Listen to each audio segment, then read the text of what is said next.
Save the Semantics, episode 261. It is June 18th, 2024. My name is Myro. This is the podcast where I ramble on for a bit about some shit.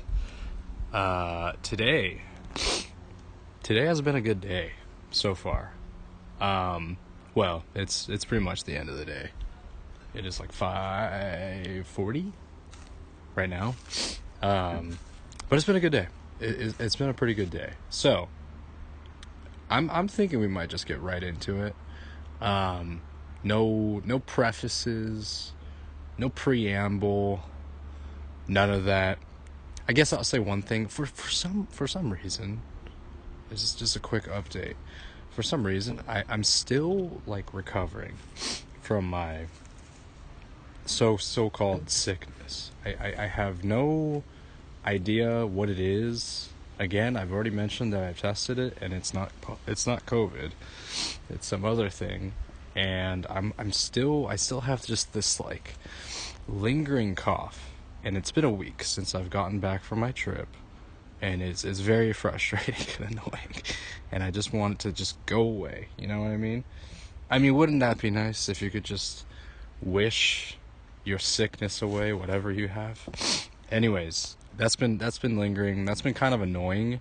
I feel that sort of limited me from being able to do a ton of exercise because I've just been concerned that I will not be able to handle the cardio, right? Especially the cardio. So I've mostly just been going on walks, which has been sort of the norm for a while now. I've been very quiet on the front of exercise, which I do want to remedy. I want to get back into some stuff, but for now, if I'm gonna walk, man. It's my favorite thing. Anyways, let's get into it. Let's jump right into it. Today, the Nintendo Direct was held, as was rumored heavily by a lot of people over the past week or so, and it showed up today, this morning, 7 a.m. local time over here. It was difficult to get up at that time, but I wanted to. I enjoy watching, I really don't have to subjugate myself to getting up early to watch it and that sort of thing, but it allows me to sort of enjoy the rest of the day, and I like being a part of sort of the live reaction, if you want to call it that. I don't engage with other users or anything like that. I don't really talk to any other viewers, but I just like feeling a part of that, right? And it's like, yeah, I can wait until the full direct gets posted, and then I can kind of rewatch it through by myself, but I've enjoyed this kind of little ritual where I get up early. If there is a direct happening, me getting up early to watch it, because there's been some really nice moments that I've had, like early in the morning.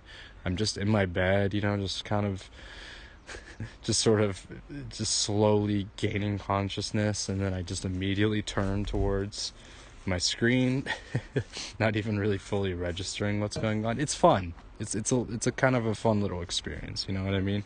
Is it detrimental to my sleep? Maybe, perhaps, but I've just found enjoyment out of it. I've liked that kind of, I like direct days. It's fun, even when the direct itself is not super great or not super interesting. I think there's some value that you can get out of it. Sometimes you could probably have a sense that you might regret getting up super early to watch a certain direct. You're like, well, that was not worth it.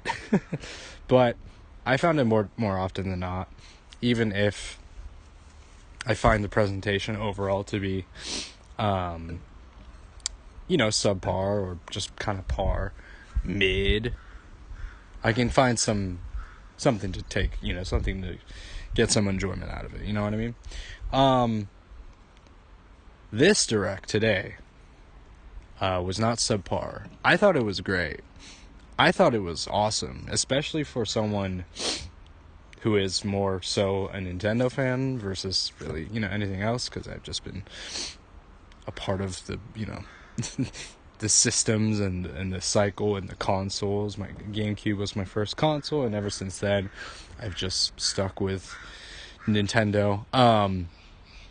And I just found this direct, and I think a lot of people can agree that there's a lot of really great things that came out of it. Some nice surprises. I just overall, like, I mean, sure, every direct is gonna have some filler, some things that might not be as interesting. It's just sort of like a typical thing. Like, for example, you have like another Just Dance pop up. You're like, well, of course, that's very, that seems kind of a normal occurrence during the year, during a annual presentation. But I want to get into the games. I think the order in which I want to talk about it is in the order that I find the most intriguing of the announcements that were made. I think that the way that they paced the direct was great. The big reveals were sort of placed in a good spot, and then you ended it off with kind of a bang. Just a overall really well done direct. I think there's if you are, again, a Nintendo fan, I think there's at least something that you can get out of this, because I thought it was excellent. Let's start from the beginning. So I missed like the first like 3-4 minutes of the direct because I kind of snoozed past it. And so I kind of slowly woke up, and I started a little bit late, but I missed the first announcement, the first big announcement, which was Mario and Luigi Brothership, which is a return to the RPG series, which has been dormant for almost 10 years, 9 years. And I think that's great. I think that's really exciting for those that are RPG fans. I think that's awesome. I think, if you are sort of like a Mario RPG fan, you've been fed very, very well for the last couple of years, with, Super Mario RPG, Thousand Year Door, and then you got this, pretty nice slew of games there. I've never played any of the Mario and Luigi games. I've never had a chance to kind of delve into the series, but maybe it's something later down the line if I am interested. Again, there's just so many games that I have on my plate at this time that I would like to get to, so this might be kind of further along in the list once I do kind of run out, kind of run dry of my current, quote-unquote backlog or library of games, right? So this might be interesting. This might be there. I'm feeling this could be a good, comfort, sort of lighthearted game that could maybe break up some of the more intense, emotionally driven ones that I've kind of found myself getting into. So this could be a nice little change of pace there. So I'll kind of slot it in right next to Thousand Year Door in terms of games that I do want to play maybe later down the line. But they started off the direct with that. It sort of got into some other things that I wasn't necessarily particularly interested in, but it's fine, right? There's sort of like smaller titles and that sort of thing. Where do I even start? I'm just realizing how many things got announced. I'm just realizing how many titles were announced. Let's start off with Fantasian.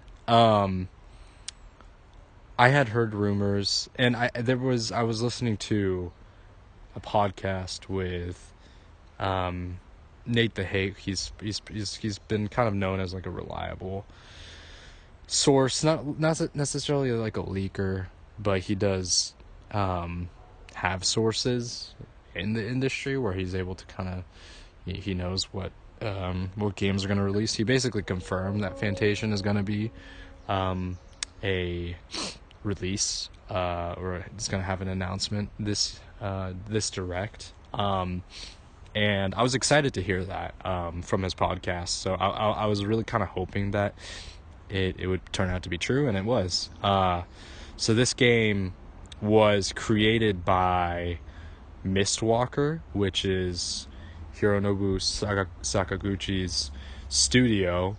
He is the creator, or one of the creators of Final Fantasy. He moved from Square, I believe, back in like 2000. I don't remember the exact date, but I think maybe after Final Fantasy 10 or 9. No, it might have been a while back. I don't remember how long ago it was, but he moved away from Square in like the 2000s. No, I think it was like after. Yeah, it was sometime during the 2000s. I don't remember the exact date. And then he went on to create his own studio, Mistwalker, which went on to create, most notably, I believe, Lost Odyssey, right? And there are some other games included, under the studio. And then the most recent one, which is not super recent, this came out maybe like a few years back, called Fantasian. And I heard about this game because I remember watching some interviews with him a while back, talking about the game, obviously talking about his relationship with Final Fantasy, and his sort of how he goes about creating a game, what he values in a video game, and story, and that sort of thing. I thought it was a really fascinating interview. Unfortunately, at that time, this game was locked behind Apple Arcade, which nobody plays really, right? And it was essentially mobile only, and it was locked to iOS devices, which is really incredibly limiting. I don't really understand, I don't really understand the business decision behind that, but finally it has come to consoles, which I'm really happy to see. And then the music is composed by Nobuo Uematsu, which I'm very happy about. One of my favorite composers, the one of the OGs for Final Fantasy. So I'm interested in maybe picking this up later. Again, this might be something where I have so many just RPGs to go through at this point. So this might be one later on. But I when you hear the Final Fantasy creator's name attached to a project like this, like you're just gonna be intrigued, right? Like you're just gonna want to go into it. And I think that the art style is very interesting. The way in which they created the environments was they took real life objects. I don't remember the exact terminology for that, where they use real life objects and sculptures and stuff to create the backgrounds, and then essentially like impose the characters and like 3D models onto the foreground, something like that, right?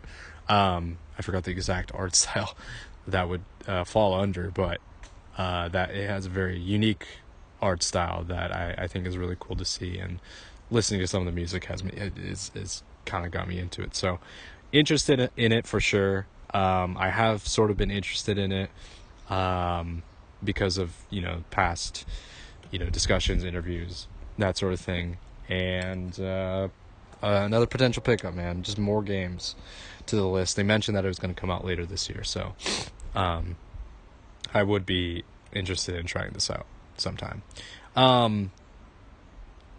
Sort of another game, I guess, another big game it is Metroid Prime 4. I'm just going to get to it. I've never gotten into Metroid Prime 4 or just the Metroid series in general, just because I just haven't. The only game that I've played, as I mentioned last time, was Other M. So I have no other exposure to the series. So it looks awesome, I don't understand, I didn't really pick up on any of the things that were shown in the trailer itself, but it makes me really want to start from the beginning, play through one, pick up the remastered version of the game that came out last year, play through that, see how I feel. and then kind of delve into the rest of the series, the trilogy. I mean, the hope is like the rest of the trilogy also gets remastered, right? I don't know if that's exactly going to happen, but if I don't know what the, would it be beneficial for me to play through the trilogy in order to understand what's happening in Metroid Prime 4? I feel like it could be, just based on some of the discussions happening online, some of the characters that are revealed in the trailer. It could be maybe just important or whatever to have context of that. But yeah, I mean, the trailer looks excellent. The music was very cool. There were some nice like motifs that I myself kind of recognized. So I'm very happy for Metroid fans because they've been waiting for so long with this game. When it was it was originally announced in 2017. It's been a very long time since then. They announced that they restarted development. I touched upon that last time, but I felt it was worth mentioning. It's been a very long time, and even the announcer, I forgot his first name, but Mr. Takahashi, he mentioned that they mentioned that, thank you for waiting for a very long time. You just have to wait a little bit more because it's going to come out in 2025. And there's some inkling, and I think it makes perfect sense, that this game will be dual released on both Switch and then Switch 2, or whatever the successor is going to be called. Because just the timing of it, the way in which the graphics are handled, I think the Switch 2 is probably going to have better capabilities, right? So it makes sense to have it be a dual release for both the old console and for the new console. So good stuff, man. Again, I think that before I really, obviously once the game releases, I'll see, how I feel about picking it up. And I also would like to experience playing through the original Metroid Prime, rather the remastered version of the game. And yeah, I haven't really, recently I've gotten more into kind of first person based games, right? I played through BioShock 1, currently playing through Outer Wilds. So it's kind of that perspective change that kind of is a bit tricky to adjust to at first, but I think I've gotten better accustomed to it. So I think that jumping into Prime remastered shouldn't be too much of a problem. But yeah, that was kind of the cap to the show. And again, I felt, I've never played, I haven't played enough Metroid to give too much of an opinion, but I did want to talk about it, obviously, because it is one of Nintendo's premier franchises. The other games that were announced, I'm trying to think if I'm forgetting anything. Yeah, so I touched upon Mario, Luigi, Fantasian, Metroid Prime 4. What am I missing here? I know the two games that were announced that I was very, very happy to hear. But I'm really trying to think about some other titles that were announced that I feel is worth talking about. Mario Party, it was like Super Mario Party. Cool. I haven't played Mario Party since the GameCube. Mario Party 7 was the very first GameCube game that I ever played. So I have very fond memories with that. But since then, I haven't really played Mario Party at all. Mainly because it's a little hard to, when it's couch play, and I don't have that. I don't necessarily have the friends in the area anymore, and I don't really have too many friends that really play Switch too much anyway, so it's a little hard to do that. The multiplayer does look fun. If they can somehow nail that and try to create like a really good, online multiplayer experience, that might be fun. That might be worth looking into, because I think that I have a decent amount of games that I've played in the past that the online is pretty fun. That includes like Mario Kart, um, Fortnite. Obviously not a Nintendo property, but you know what I mean. And Rocket League. So those are kind of the three. And I guess some of the 99 games on NSO. Those can be pretty fun too. But outside of that, it's not too much. Like the majority of the games that I do play are single player focus, which is that's just kind of how I'm going to continue to play my games. But I do think that having some multiplayer game options might be kind of fun. Some online multiplayer options could be nice to just switch things up, right? No pun intended. So, cool, good stuff. It looks like some people are excited to have that announcement, so that's good. Should we get in? I'm really trying to think, because I once I get into the last two games that were announced, I'm gonna just be talking about it for a while. So I want to give some due respect to some other games that were announced. Oh, there was this really interesting game that that was announced like in between. I forgot exactly which ones, but it looked like sort of like a Metroidvania, side scroller action. It was called Mio, and obviously I immediately thought of Xenoblade 3. But it looked really cool. It looked beautiful. The art style was gorgeous, right? Um, I I want to get into it. I want to get into more of that type of game, because really I've only played the true sort of Metroidvania game that I've really got into the most was Hollow Knight, right? And outside of that, I really haven't played too many games kind of in that genre, right? Uh, but there are some games on my list, which includes Metroid Dread, obviously, because it is Metroid itself. Um, the Prince of Persia game, and now this game looks awesome. I mean, it's gorgeous. It looks so. It just the art style alone, and then the music combined with the music and kind of the flow of the animation, I thought was just very cool. And they announced that it's just going to get released sometime in 2025. I'm going to keep my eye on that, see how it gets, what the reception is for that. But it definitely caught my eye just with how it looked stylistically. It looked really cool. Okay, let's just talk about let's talk about the two big ones for me personally.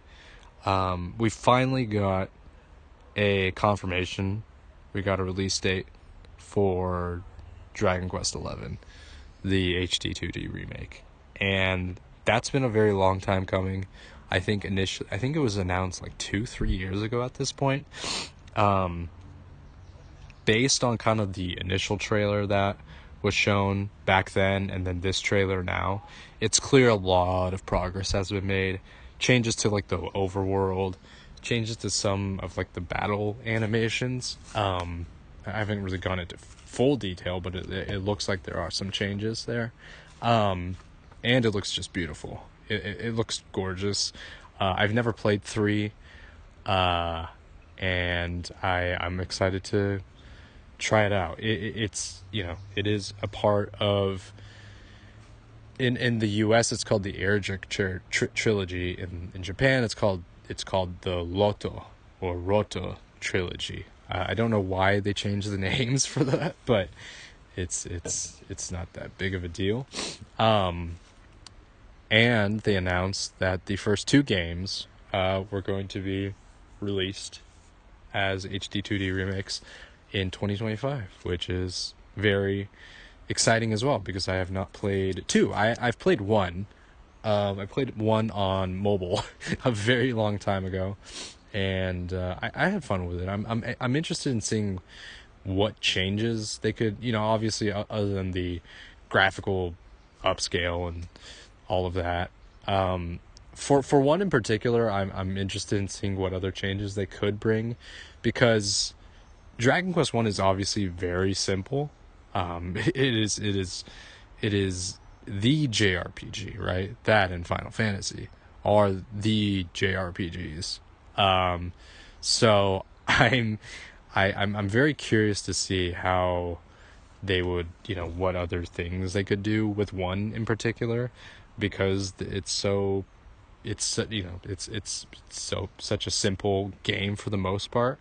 I think with like two, you can kind of see it's an extension of what you already did with three. So I it's less, you know, I'm less, not worried, but I'm less sort of curious about what they could bring to two, because it's a bit more obvious, right? But with one, it's such a simple game. The original game is, so I just don't know.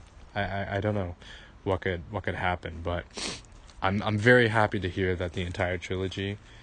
I had heard it being rumored, but now it being confirmed that the entire trilogy has been, or has been confirmed to be remastered or remade into this HD 2D style, has me really excited. And 3 is going to be released later this year.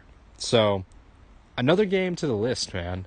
Another game to the list. Is it going to be a day one? Ooh, it might be a day one purchase. It might be day one. I just, Dragon Quest. I love Dragon Quest. It's one of my favorite series. Growing up, it still remains to be one of my favorite series. And I've basically almost beat every single game in the series except, well, I didn't beat 6, but I got to the last boss. Can I just say that I beat the game? I've beaten 4, 5, 7, 8, 9, 11. 10, I don't really count. So outside of the online and outside of the original, 2 and 3. So I haven't beaten 2 and 3. So once I get those two, then I've basically done the entire original series, which pretty cool.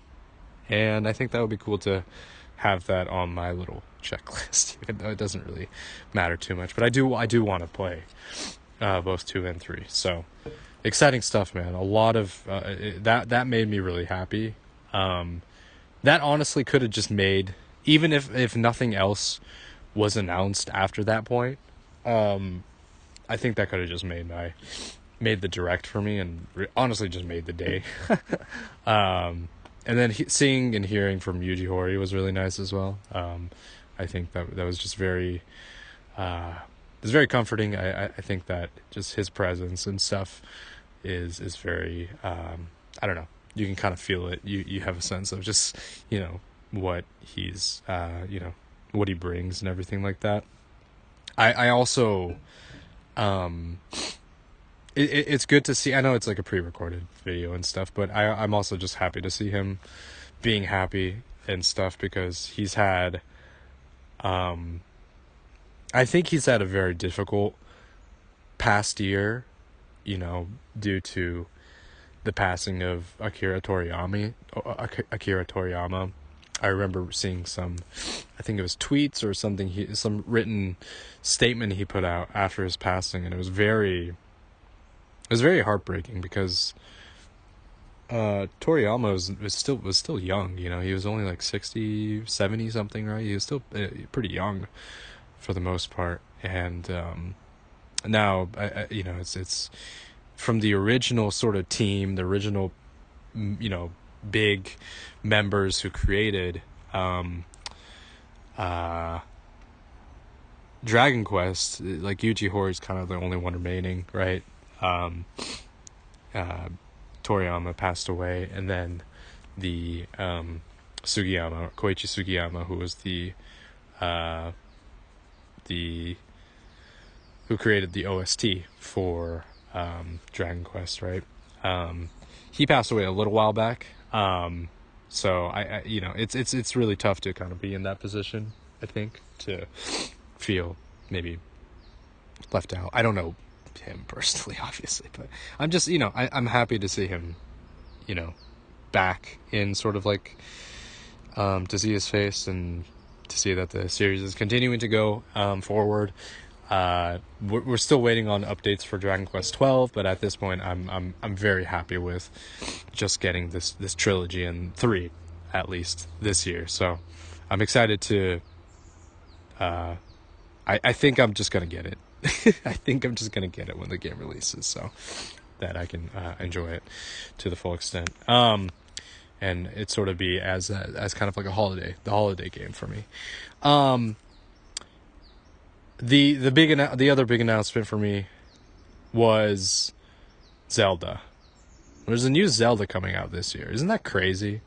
Like, we had Tears of the Kingdom last year, and then we just get another one. I know that I said that there is going to probably be something Zelda related, because every year of the Switch there has been something Zelda related, but I wasn't expecting like a brand new game. Maybe it's like a remaster. Maybe they were going to finally release Twilight Princess and Wind Waker. That did not happen. But the game that showed up was Zelda Echoes of Wisdom, which is a 2D Zelda game in the same style as the Link's Awakening remake, which I still haven't done yet. I haven't played through it yet. I would like to sometime when the price drops, but the price has not dropped because Nintendo doesn't price drop their first-party games ever. But this game, you play as Zelda, which is such a funny thing to even consider to be groundbreaking of sorts, but it's pretty big because people have been talking about it forever since the original game came out, because it's been just been a meme. It's been an old joke that you're not playing as Zelda, you're playing as Link, right? It's despite the series being called The Legend of Zelda. And then we finally got to this point 30 plus years later, which is wild, right? I think that, and then I overheard that there was this rumor circling about there being a playable Zelda game, and I was like, this is just like wishful thinking on this person's part, Obviously people want that, but then it turned out to be true. So I'm very curious about that, the source and whatever. It's not that interesting, but it is kind of like, okay, how did they figure that out? Some sources close to Nintendo somehow leaked that information, maybe, I don't know. But the fact that it came out to be true and now we have a playable Zelda game is awesome. I think this is unfortunately for my wallet, this is going to be a day one purchase. It is. A brand new Zelda game, 2D style. I haven't played that one. I haven't played that kind of game. I haven't played that since, that style since Link Between Worlds. Then you play a Zelda, which there's a completely different mechanics, gameplay style attached to her. Which is very interesting. Essentially, you have this like copy ability, and you're able to copy objects to create these structures or obstacles or whatever. I'm very interested in seeing how smooth the gameplay is, but I am very excited for the puzzle solving that kind of comes with that. I think that those are some of the aspects of the 2D Zelda games that I really enjoy, is the puzzle solving, as opposed to maybe the combat. And it looks like there's going to be plenty of that going into this game. So I'm very.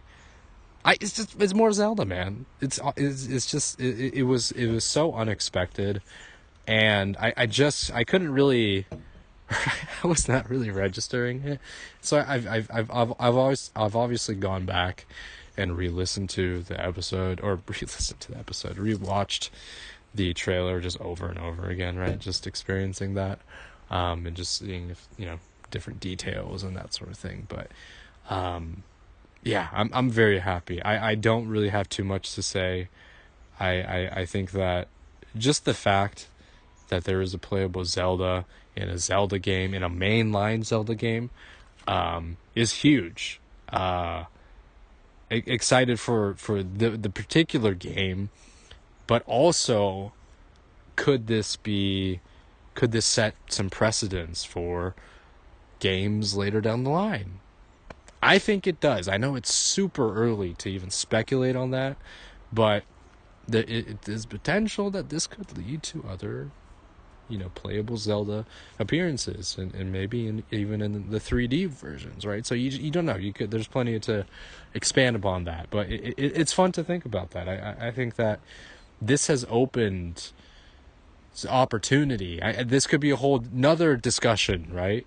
And maybe I'll save this discussion once I get the game and how and all that. But I think it's worth mentioning that this could give more credence for Nintendo or whatever, more incentive for them to create more games in this vein, to lean more into it, right? To break away and have Zelda be playable. It's awesome, and then just more Zelda in general too. So I'm very happy to. That was that plus Dragon Quest. Those really made the direct for me. I was very, very happy to see those pop up.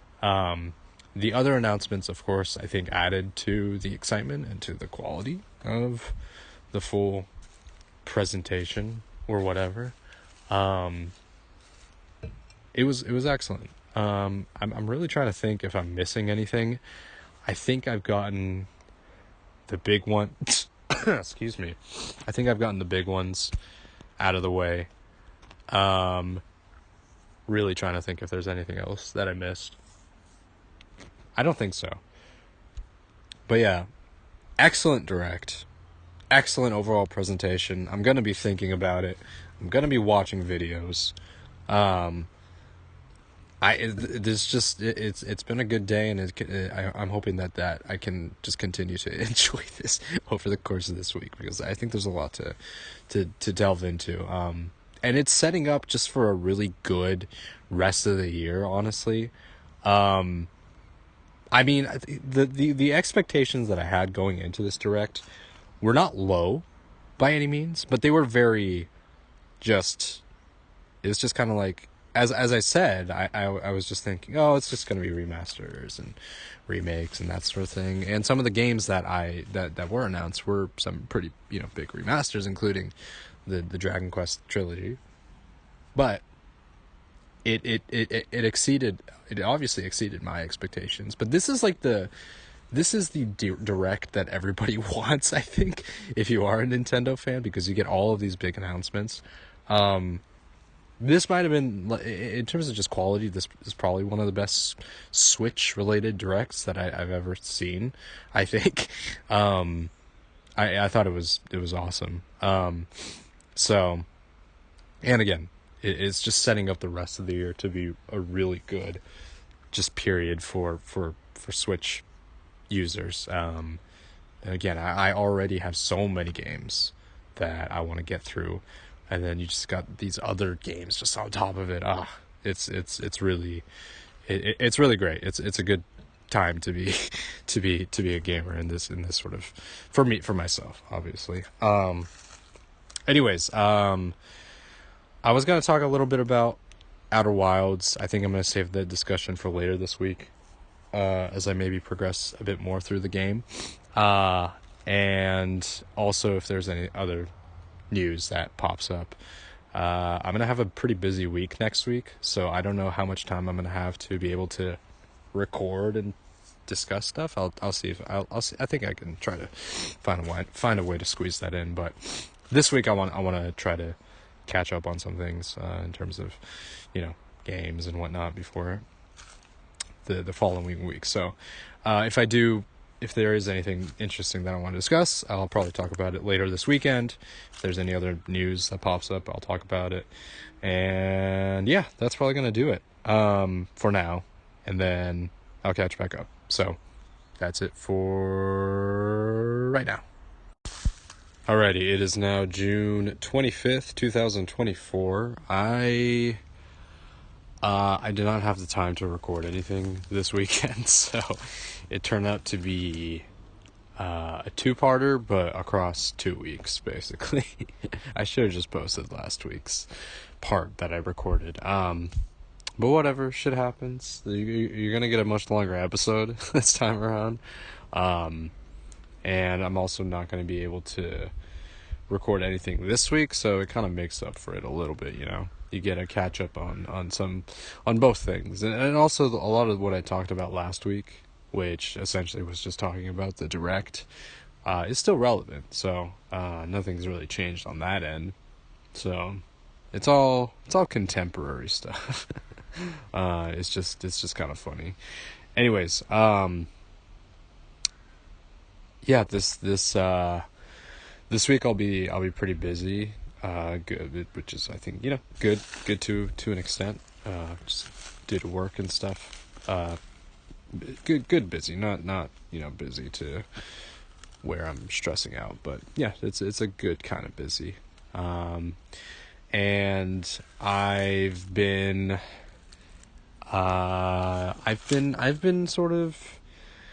doing good.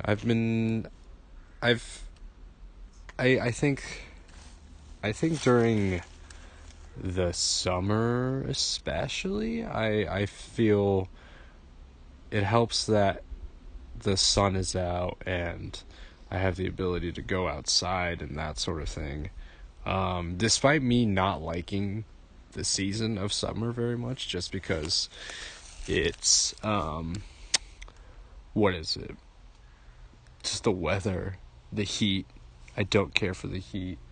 I think that probably applies to a good amount of people. But I found myself in the last few seasons of summer to enjoy it quite a bit.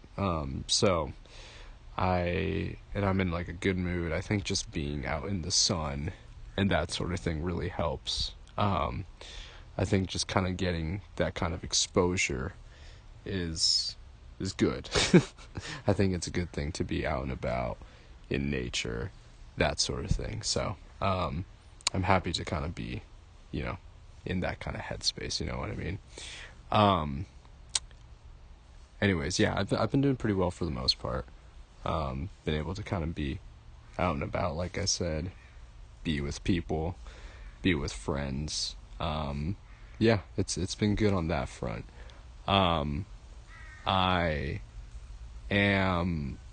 have like a few more things that I would say that I'm kind of looking forward to, for the rest of summer, including just being with people, and catching up on some games and movies and shows and whatnot, that I haven't really been able to, or rather I just haven't felt motivated to, you know, watch anything. But yeah, I want to, you know, take advantage of the time that I do have and, you know, watch some stuff and maybe try to even read some stuff. I think there was something that I saw. I think it was maybe just like a YouTube video or something along those lines, or comments on like a YouTube video where it was talking about, you know, just stepping away from things that are overstimulating, like video games, and like, you know, just being online in general, and reading a book. And I kind of felt that, because it has been a little bit since I've really picked up a book, at least a couple months. So yeah, I would like to try to read something if I can, because I've been sort of lacking that a little bit, and I think it would be a nice compliment. It would be a nice alternative as well to all the other bullshit that I usually consume. So I think just adding an additional, adding books as part of the palette is probably a good thing. Anyways, so yeah, last week, I really was just talking about the big Nintendo news, just catching up on all of the games, the big games that were announced, the games that I was interested in potentially playing and picking up. Since then, I think that, there hasn't really been any huge changes by any means, but I've had the time to kind of think about the games that are coming up and games that I'm currently playing and I'm trying to look into, starting and picking up. And it's exciting. It's really exciting. At this time right now, so I've taken a bit of a break from Outer Wilds. I think I hit sort of like I hit a point in the game where it felt like I just wasn't, like, I believe I'm getting closer towards the end of kind of the main campaign.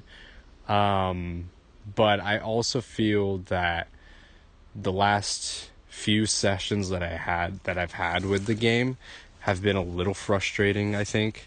And I feel that I wasn't really enjoying kind of going through the process of making the discoveries and retrying certain things. And I felt that I didn't have the patience for it. So I want to return to it when I'm kind of in the, I think I'll just return to it whenever I feel like I want to play it. You know what I mean? That game is going to be kind of there for me anytime. So I feel that I shouldn't have to push myself to try to beat a game when I don't feel it's in, at the time that I really, want to necessarily, right? I've done this like many times too. I think I've gotten kind of, it's not, again, it's really not a huge issue, but I think I was sort of in the headspace where I was like, oh, in order for me to move on, I need to beat this game.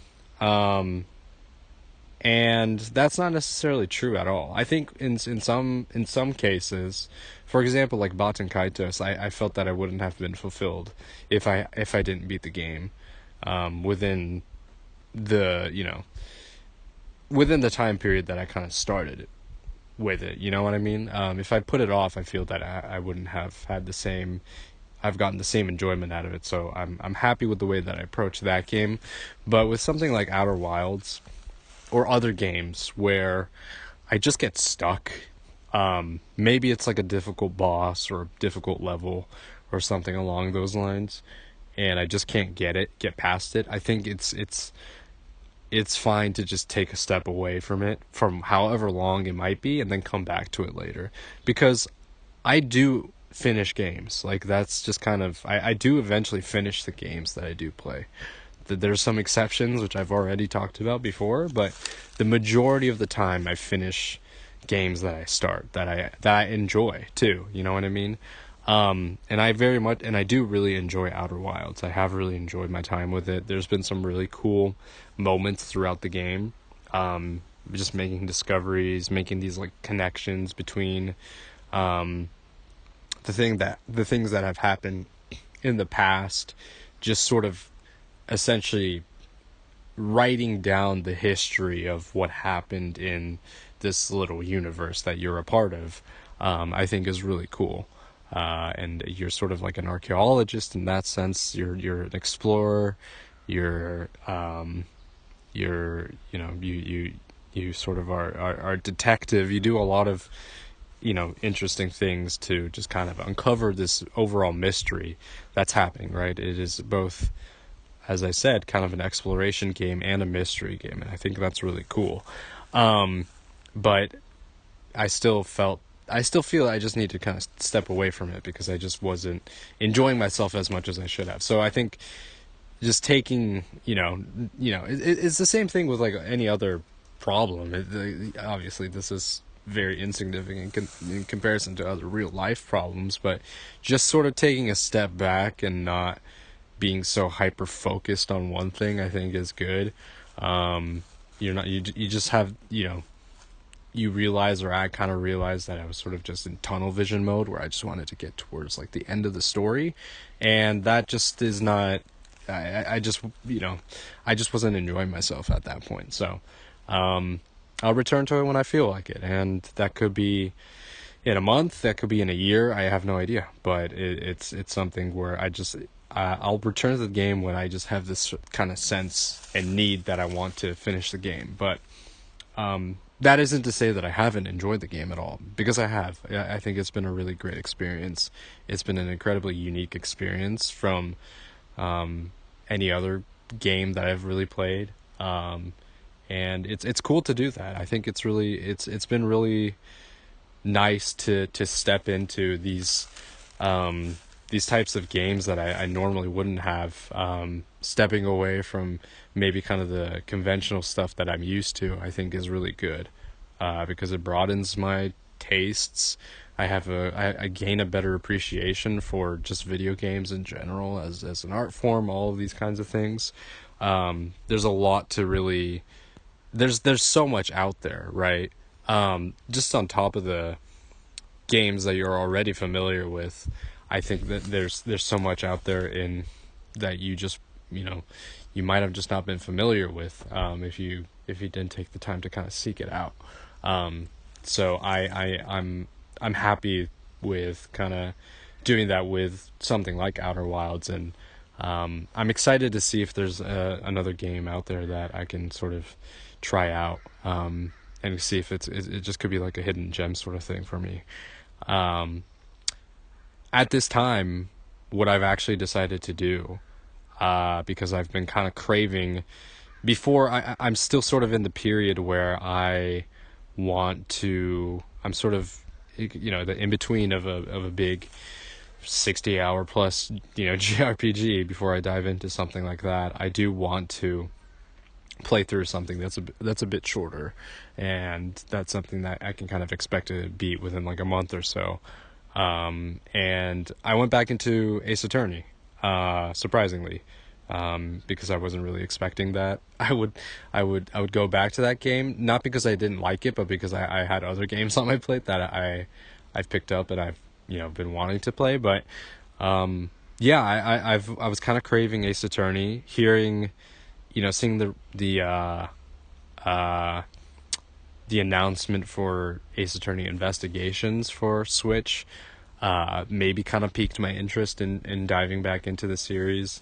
Currently I'm playing through the third game in the original trilogy collection, and I've been enjoying my time with that. I think that it's with something with a very story focused game where you kind of know what the objectives are and you kind of know how to get to the end, is nice. And I like, I think with Ace Attorney, the thing that also I've been craving a little bit, and why I decided to pick it back up, is because I really kind of like the text adventure aspect of the game.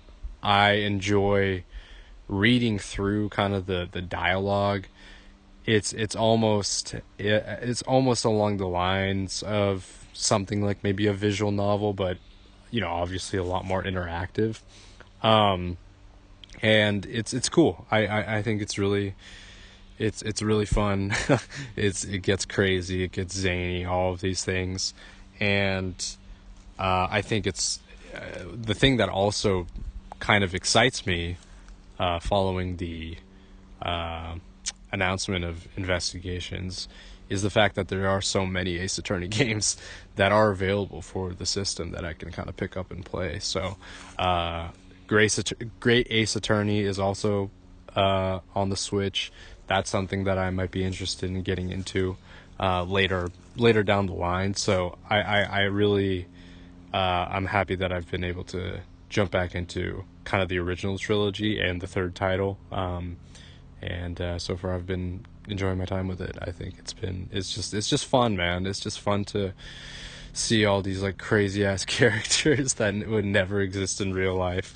Just the and these insane scenarios that would again be is so far removed from reality, but you buy into it because of the world that's been created and the characters that inhabit it. So it's exciting stuff. It's fun, and I'm looking forward to playing some of it maybe later tonight or sometime later this week when I have the time. Yeah, so that's been, that's kind of what I've been up to, kind of on the gaming front of things. I've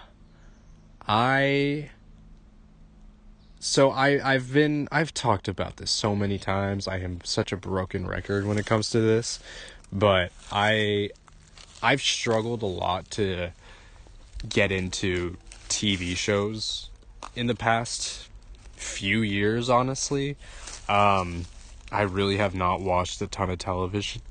And I feel that I am missing out on stuff, right? I don't care too much that I am missing out, because I know that it's going to be there in the same vein as video games. I can take a break from those games because I know that I can come back to them.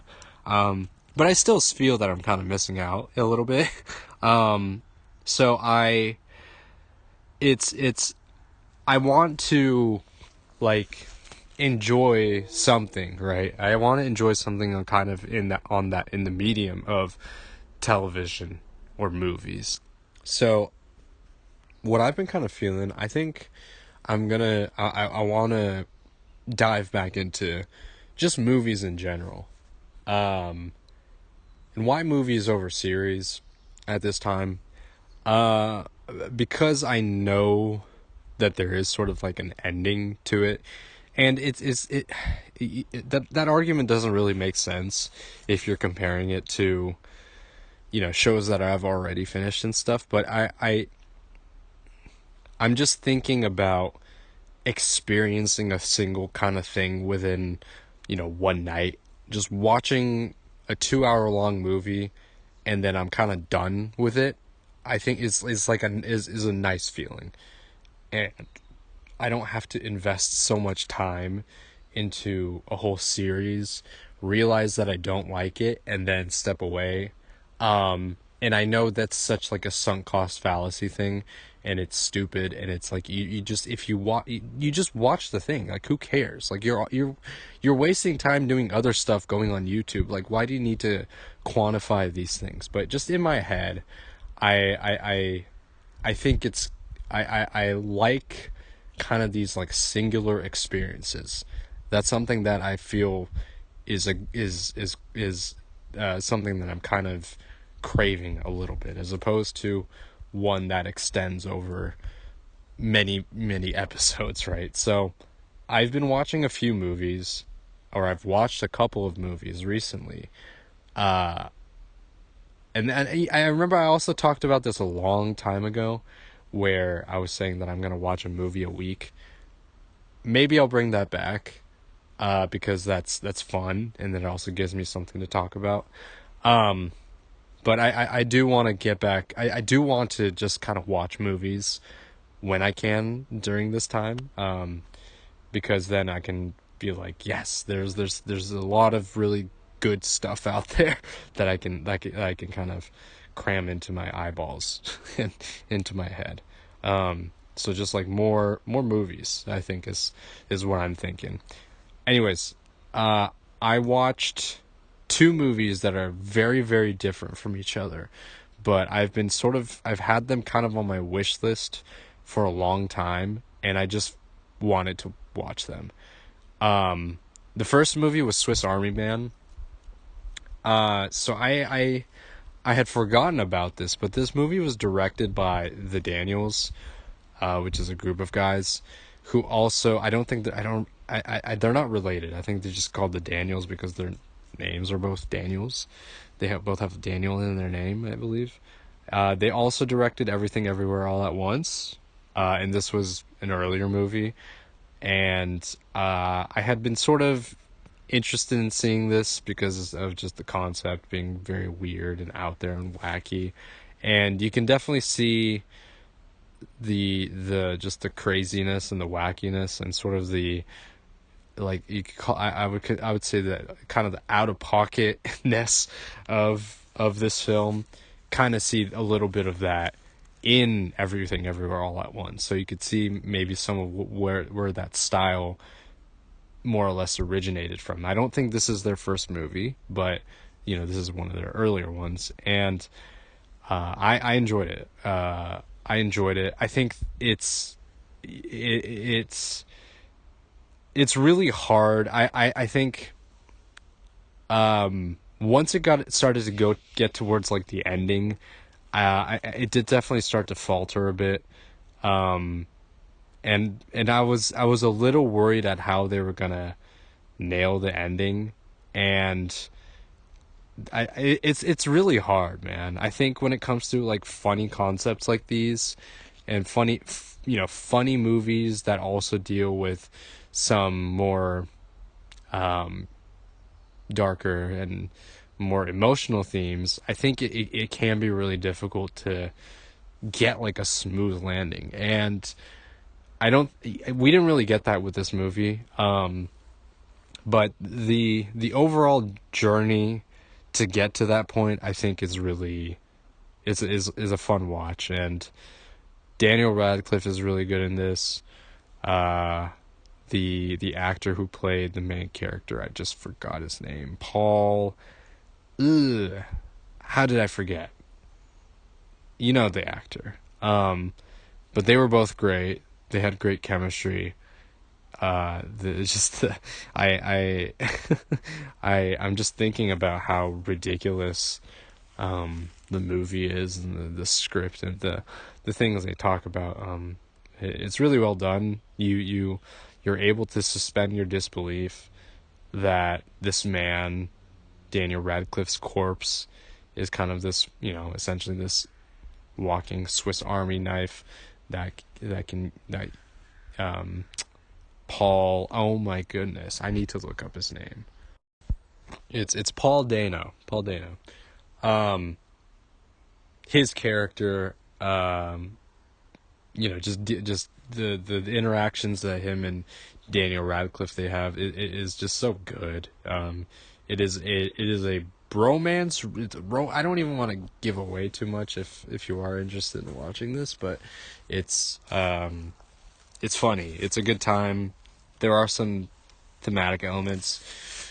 There's some, ideas and concepts that you can kind of take away from it in regards to someone who doesn't fit in with society, and how they deal with that, whether it's in a healthy manner or in a very unhealthy manner.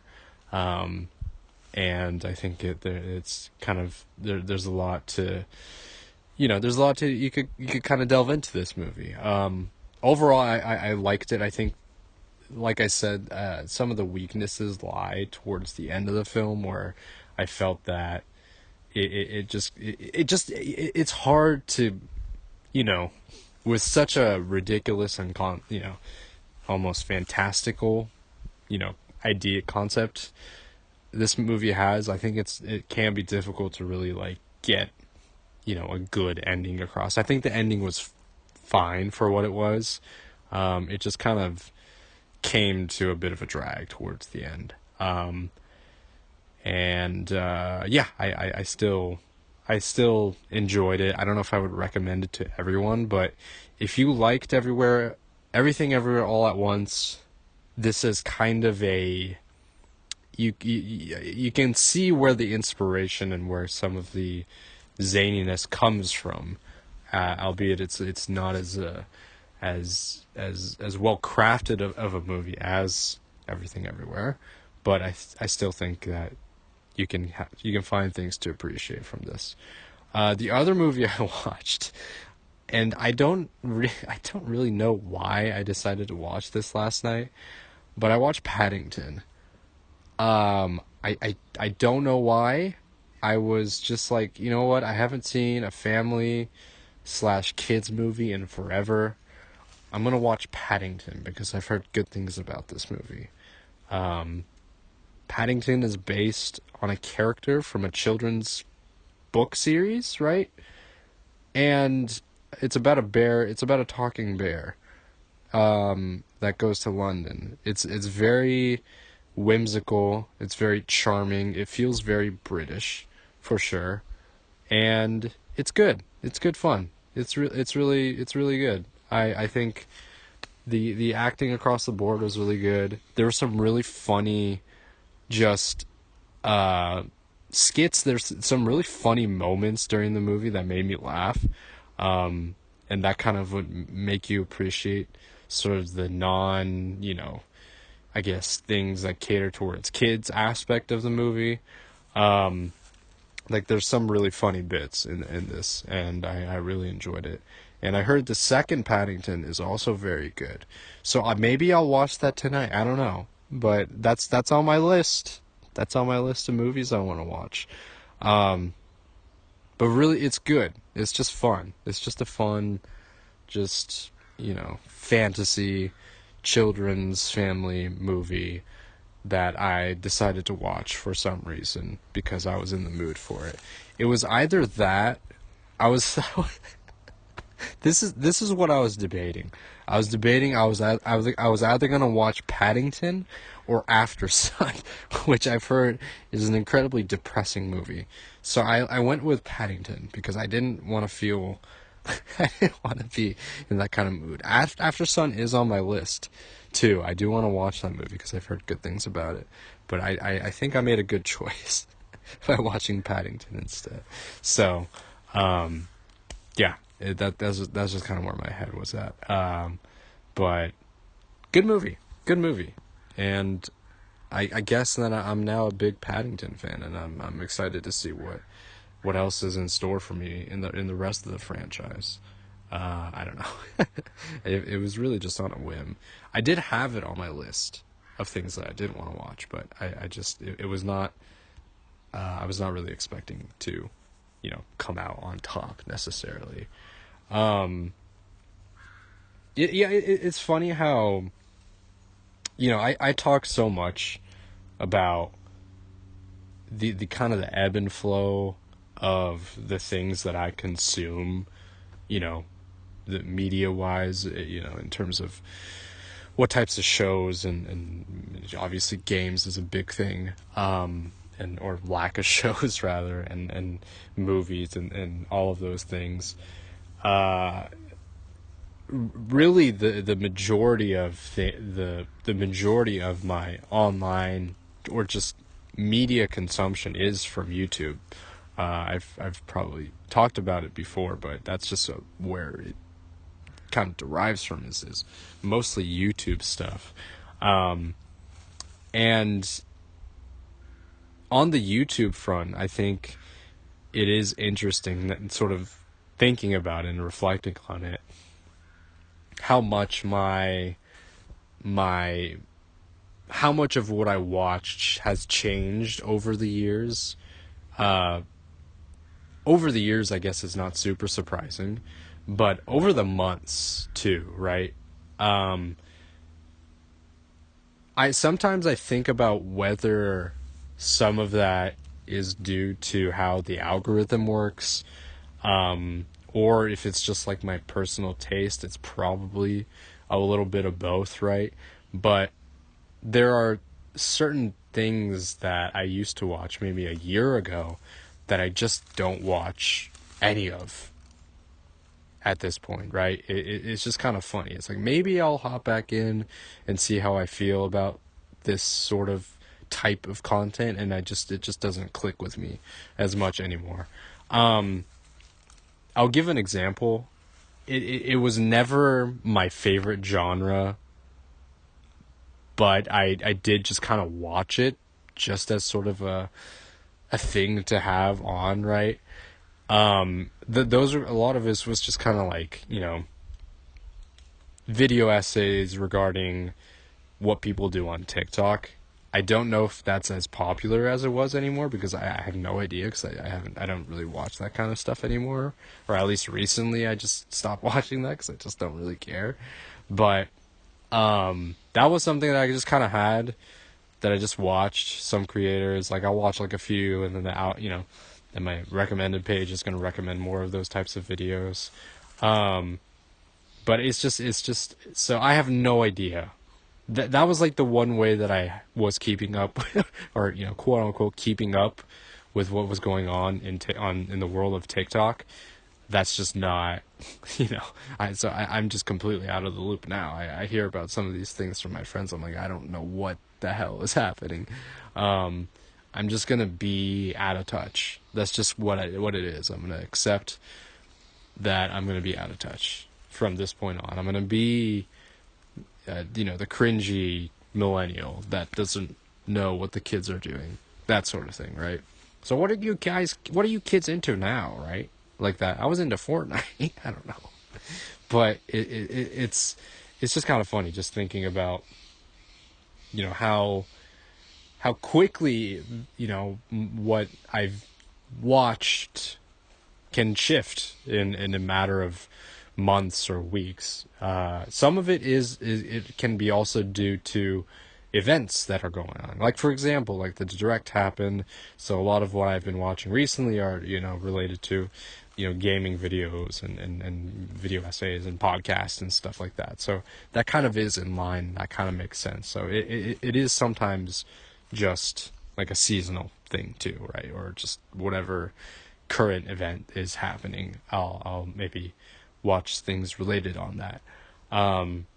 But just typical, or just genre stuff is funny, just thinking about how much that has changed over the course of several periods of time. I did recently watch, though, I did watch a video by Meat Canyon. He's a YouTube creator. He does animations. He's a pretty well known creator. He has another channel where he does kind of just the videos talking about like TikTok stuff. And I watched, he was talking about Disney adults, and that was something that I hadn't really thought about, or really, really just, it didn't really just come to mind for a long time, because I know they exist, and it is kind of funny to look at that and just be, maybe even, poke fun at it and that sort of thing. Because it's just it's such like an interesting phenomenon, and some of just the, the reactions and some of the ways in which people express their almost devotion to Disney product and stuff is a little, concerning at times. And then I kind of have to also check myself as well in regards to how I, interact with my favorite series and stuff like that. And like, I think about how I engage with something like, let's just talk about my favorite thing, or, one of my favorite series, and that's, Xenoblade and stuff. Xenoblade and, JRPGs and whatnot, right? I think about that. I think about, how far am I willing to, spend money to do stuff. And I would say that I am kind of one of those people that does spend a decent amount of money towards this franchise, because I've gotten the games, obviously, and I've gotten additional, memorabilia. I've gotten the CDs, the music CDs. I've gotten the art book for Xenoblade 3. Like, I am kind of, I'm kind of crossing that line a little bit too, right? I think it's just in the case of Disney adults, I think the thing is, it's just a little, it's too much, and it is, you cannot tie yourself and your identity to that. I love Xenoblade, and I do spend stuff and money on it. Sometimes maybe to too much of a degree, for sure.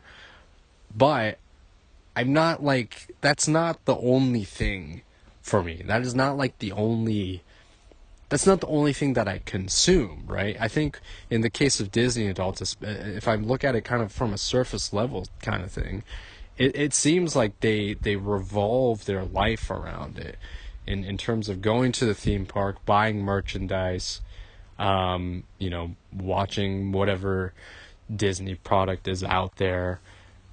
It's just like you just don't have it's not a good you're just lacking so much. Like, you can't just be watching Disney forever, you know what I mean? It's so that's so limiting. And I don't know. And then to identify yourself to be like, to proclaim yourself as like a Disney adult is very funny. Like, it's why is it embarrassing is like a thing, right? Like, why is it embarrassing to do something like that? I think is an interesting question, because if the people who do that are genuinely happy and don't care about what other people say, like, really, who cares as long as they're not hurting other people? We're the assholes, right? We're the assholes for making fun of them for enjoying something. I think it is fair to criticize that as well, right? I'm not. I think I think it is okay to laugh at that too, but you just have to have some humility. I think it is. I think it's just too much to invest your full self in buying all this merchandise that doesn't even look good. Okay, so that's subjective, right?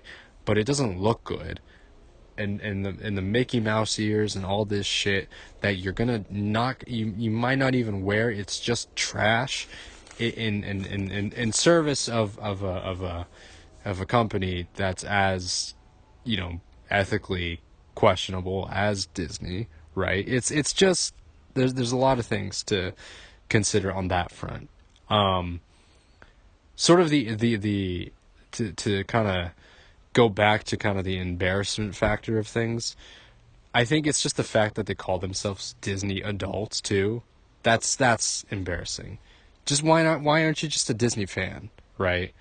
There's if it's meant to be for all families and all ages and stuff, why not just call yourself a Disney fan? Why is it gotta? Oh, because what?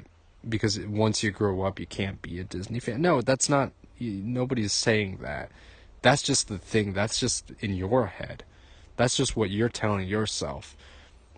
So you feel, maybe because you feel like it's embarrassing to be something that is like, maybe past your due. I don't know. Is that why you feel the need to call yourself a Disney adult? You don't need to do that. You're not like taking back a term or anything like that. You're just making yourself look silly. I think that's just kind of what it comes down to, is that it looks silly. Just call yourself a fan. Fanatics in general is just ridiculous. Like, if you're just a fanatic of any kind, whatever, regardless of what kind of fanatic, if you're like a fandom of something, it's a little ridiculous. Diversify your tastes, man. This is what it comes down to. There's so much good shit out there. It's not just Disney. There's not just Taylor Swift. Like, I promise you, there's like good stuff. I'm not saying that they don't have good stuff in terms of music or property or movies or whatever. I'm just saying there's other good stuff out there. And try it out, man. Just dip your toes in the water and see that there might be something that you like. Be a little uncomfortable with what you watch. You know what I mean? Anyways, I don't know what the point of all that was, but we got there, man. I was just talking about Disney adults. Anyways, if they do make like a Nintendo, well, they have a Nintendo theme park. If they have like a Xenoblade theme park, I guess I'll just call myself like a Xenoblade adult, which is the most that would just be the most ridiculous thing ever. All right, that's all I got. This will be a two-parter. You won't see any difference because it's going to be one file combined, but yeah, I probably won't be able to record anything later this week. Most likely be next week. I'll do some catching up then, talk about whatever happens. But yeah, it's gonna be a bit of a longer episode this week. But that happens. Anyways, thanks for listening as always. This has been Save the Semantics, signing off.